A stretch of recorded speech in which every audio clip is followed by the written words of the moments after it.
Welcome to my channel and today we are going to discuss about freedom of speech and why freedom of speech has become a joke।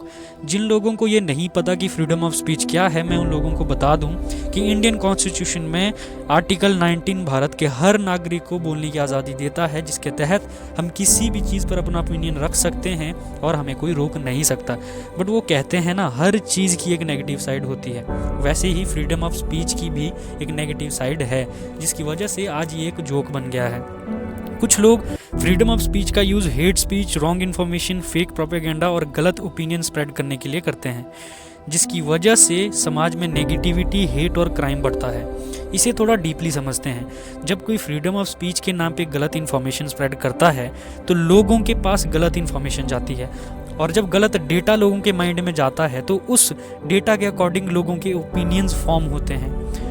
लोगों का belief system उस limited data के base पे बनता है, और एक बार belief system बन गया तो उसको तोड़ना आसान नहीं होता, चाहे आप कितनी भी सही इन्फॉर्मेशन देने की कोशिश करें, क्योंकि लोग कॉन्शियसली और अनकॉन्शियसली अपने बिलीफ सिस्टम को प्रोटेक्ट करने की पूरी कोशिश करते हैं, चाहे वो फेक इन्फॉर्मेशन के बेस पे ही क्यों ना बना हो।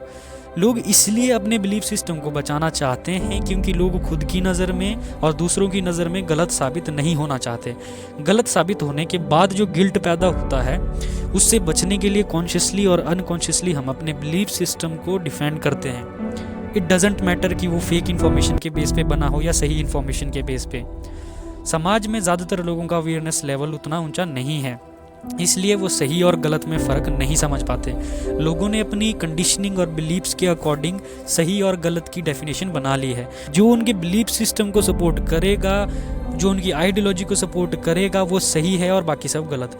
जो लोग इन सब चीज़ों से अवेयर नहीं हैं और जब फेक इन्फॉर्मेशन के बेस पे गलत आइडियोलॉजी का शिकार हो जाते हैं, उन लोगों को हम कुछ नहीं बोल सकते, क्योंकि उनको कंट्रोल कोई और ही कर रहा है। फ्रीडम ऑफ स्पीच का मजाक उन लोगों ने बना दिया है जो सब कुछ जानते हुए भी फेक इन्फॉर्मेशन फैलाते हैं, फेक प्रोपेगेंडा चलाते हैं।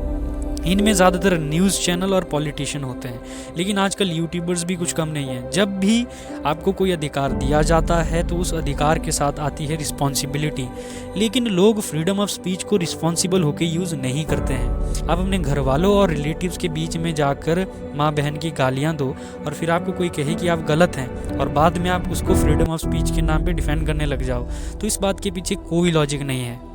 ऐसे ही जब आप किसी चीज़ पे अपना ओपिनियन देते हैं तो उसके साथ एक रिस्पॉन्सिबिलिटी भी आती है, क्योंकि बहुत सारे लोगों पर आपकी बातों का असर होगा, और उन बहुत सारे लोगों से जो दूसरे लोग कनेक्ट हैं, उन लोगों पर भी आपकी बात का असर होगा। जाने अनजाने कभी कभी आपका एक सेंटेंस भी बहुत सारे लोगों की लाइफ पर असर डालता है। पर कुछ लोग कुछ भी सेंसलेस और इलॉजिकल प्रोपेगेंडा चलाते हैं और फिर कहते हैं कि हमारे पास फ्रीडम ऑफ स्पीच है, और जब उनके खिलाफ कोई कुछ बोलता है तो फ्रीडम ऑफ स्पीच खतरे में आ जाती है। फ्रीडम ऑफ स्पीच खतरे में तब आती है जब लॉ का ही यूज़ करके गवर्नमेंट आपकी आवाज़ को दबाने की कोशिश करे। फ्रीडम ऑफ स्पीच एक रिस्पॉन्सिबिलिटी है जिसका यूज़ हमें ढंग से करना चाहिए, सच सामने लाने के लिए करना चाहिए, ना कि फेक प्रोपेगेंडा और फेक आइडियोलॉजी को फैलाने के लिए करना चाहिए। बेसिकली जब लोग फ्रीडम ऑफ स्पीच के नाम पर कुछ भी सेंसलेस और इलॉजिकल इन्फॉर्मेशन फैलाते हैं तो फ्रीडम ऑफ स्पीच एक मजाक बन जाता है। आप इसके बारे में क्या सोचते हैं, कमेंट में ज़रूर बताएं।